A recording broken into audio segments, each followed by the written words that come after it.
and welcome to Filmfolket's podcast.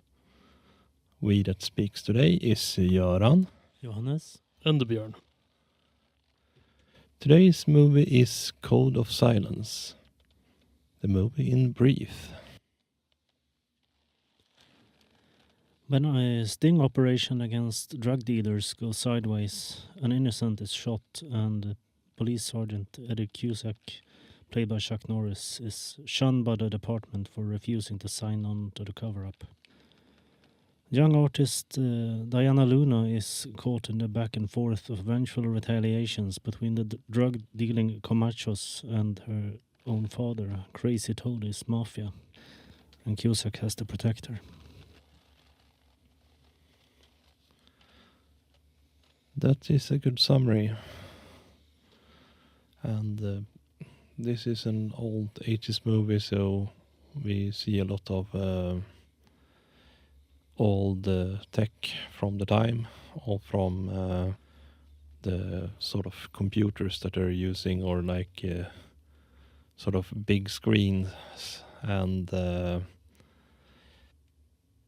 also we have this over-the-top actions in the movie as well. And we also have this cop that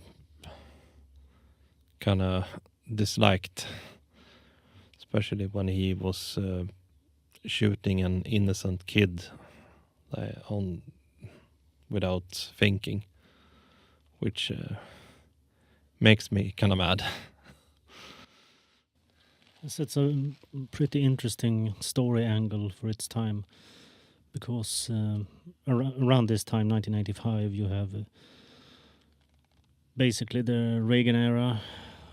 It's action movies are pretty much made entirely to glorify police violence and these tough guys taking things into their own hands and doing what the regular cops won't do and all that kind of a thing. But in this movie, it's an entire plot point that you have this corrupt rogue cop that basically goes to work drunk and shoots an innocent, and it's a whole thing. I think that's very interesting. And then we have the robot that is supposed to take over the normal cops' work, and in that time in the 80s it looks kind of jokeful, and that it's way before it's gonna get scary. And then when we look back today, it's starting to get scary, and like the robots are gonna take over our work, especially when it comes to AI and other stuff. So it's kind of fun to see back on the angle how it looked back in the 80s. There's this idea of having essentially drones doing police work. Now I have to wonder, what in the hell kind of world is this, where they have a basically an armored tank driving around equipped with rocket launchers against who exactly? It's supposed to be a police vehicle.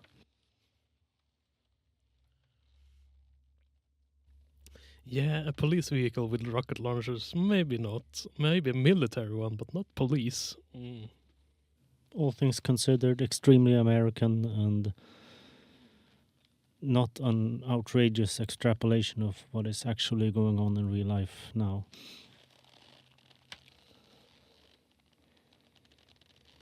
I was saying that the music is, in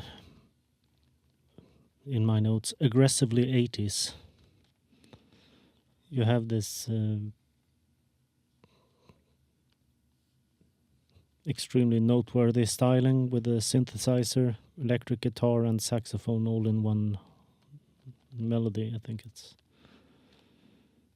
You just don't see that anymore, unless the movie is making fun of it. Yeah, the music was very 80s. A little slap bass, some MIDI music, yeah. It feels very 80s.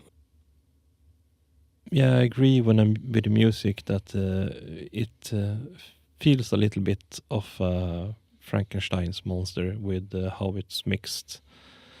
But it's also kind of interesting to see when we look back on how the movies used to be, and sometimes it feels like it is not as noteworthy as other like films that came out with which had it's from that film. So but I agree that it is very classic 80s movie music. I was taking notes for the way the scenes have been shot and that kind of a thing, and it really struck me how I've thought about this before watching shows and the like, but just in this kind of a transition period between late 80s, early 90s, I think it's really difficult to actually tell which movies are just incredibly low budget and which ones are actually all right, but most of the budget went into something else. And this was that kind of a situation. The way they shot the intro, following the basically undercover police around the garbage truck. Just the camera work and everything felt very low budget, but later on kind of improved. Yeah, and also another thing that kind of cheesy in a way when they were gonna go into the bar and the two bad guys were like hyping up each other, and there was one of the guys that was like trying two different sunglasses, and then they were like, yeah, now we're gonna go in and screw around. So that was kind of funny and cheesy in a way. It's a scene built up entirely for its comedic beat, which is a little peculiar considering the movie up until that point wasn't really made to be funny. I mean, also I like the fight choreography that Chuck Norris is doing against the bad guys as well. You have an interesting situation there because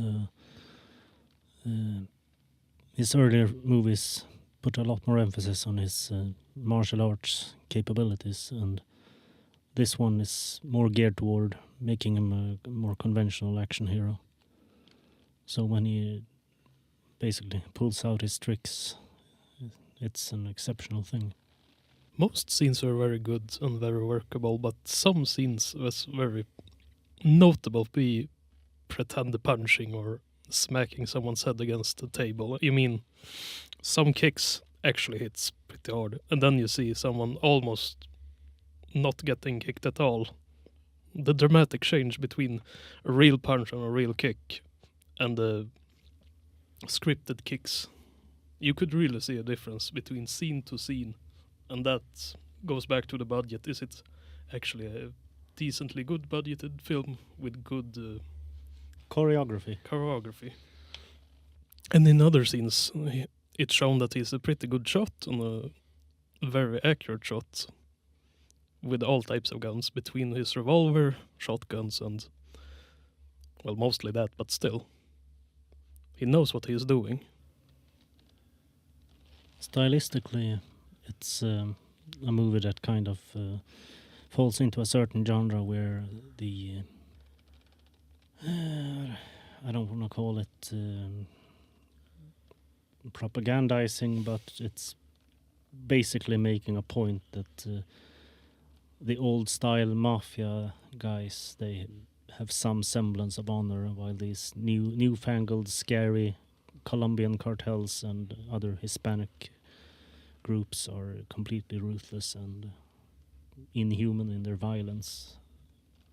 Yeah, I mean, there was like one scene in the beginning when there was one of the bad guys that were like using a knife against the police on like the open street and like just stabbing it in like sort of the back and just run away. I was wondering what could have been done differently and other thoughts. Like I mentioned before, it's kind of gets this contradictory vibe where you have this angle where the bad guys are these inhumanly violent cartels, and at the same time you have this angle where the corrupt police are being criticized, and that's sort of a thing. It doesn't really work in either way because it doesn't give the subject enough focus. I thought that they could have done a lot more with the shooting of the innocent side plot, which doesn't really get a resolution. You have the witness, the partner of the killer, who basically decides to testify against him, but that's pretty much it. You don't really get a follow-up. It's a shame because of the boldness of the subject matter. It could have been a movie making a powerful point there. This is also considered one of Chuck Norris's best movies, and might owe it to originally having been thought of to be a fourth Dirty Harry movie. It went through a lot of iterations and ideas for who to cast as the hero. Many familiar names, but I can't really pull them off the top of my head. But basically it lingered for a while until they cast Chuck Norris, and which basically led to the situation where he gets a more conventional action role. I mean, I like the charm of the movie, even if it is very 80s with the both the fight choreography and also when they're using guns. Even though we can hear that it's like old Stock sound effects. stock sound. I like the sound designs as well. Mostly the gunshots and all that, and also the movie music is also fine, even if it is not really noteworthy, but it works. I do appreciate that they show, well, I like the cars, I like the technology, I like the guns even, but I like that they show off that a lot of the cars around the era, especially for the people that didn't make too much money, they had a lot of cars that was rusted through and didn't look nice at all. It's more realistic that they actually show that cars was rusted through and not so pretty in everyday life. And it was very common. But from certain movies with higher budgets, they had proper cars that didn't look awful in a film. But this was more realistic in my opinion. You see all too often pretty much new cars for the era, and you don't see the older cars that everyday people drive around in. So I appreciate that, even though it's probably a budget limitation than anything else. But I like that. Yeah, we talked about how the basically the tech with the phones and the blocky computers and everything, that these movies are a time capsule. You peer back in time for a very brief period of time where these things were prominent and then basically just disappeared in the span of a few years. And that's very interesting to see. And I also like the like we said, the over the top, even when they're like on top of a tram or like a subway up on top of a roof of a train card, and that's kind of fun to see. Yes, from what could have been done differently, as mentioned prior, it's really a problem of the choreography in certain scenes. There's this one where Cusack beats up this guy who's basically sitting around in the back of a bar doing cocaine and stuff, and he grabs him and he punches him and he slams his head into the table and he throws him against the wall, and you can really just tell he's basically just nudging him on the table, and it's comically weak. Yeah. That in particular I noticed, and I thought, I know what they're trying to do, and they don't want to smack the poor guy's head in a real table, but still, it was very awkward. I mean, in that kind of a situation, you can basically make a cast of a human torso and just slam as much as you want all day. It's not really something that's difficult to budget in. So, any idea for next time, or like suggestions? I've been keen on Sinners for a few weeks. It would be nice to watch, provided we have a large enough group for it. Yeah, I wish you all goodbye for this time. Don't forget to watch, like, and subscribe, and follow our socials. See you next time. Bye-bye. Bye.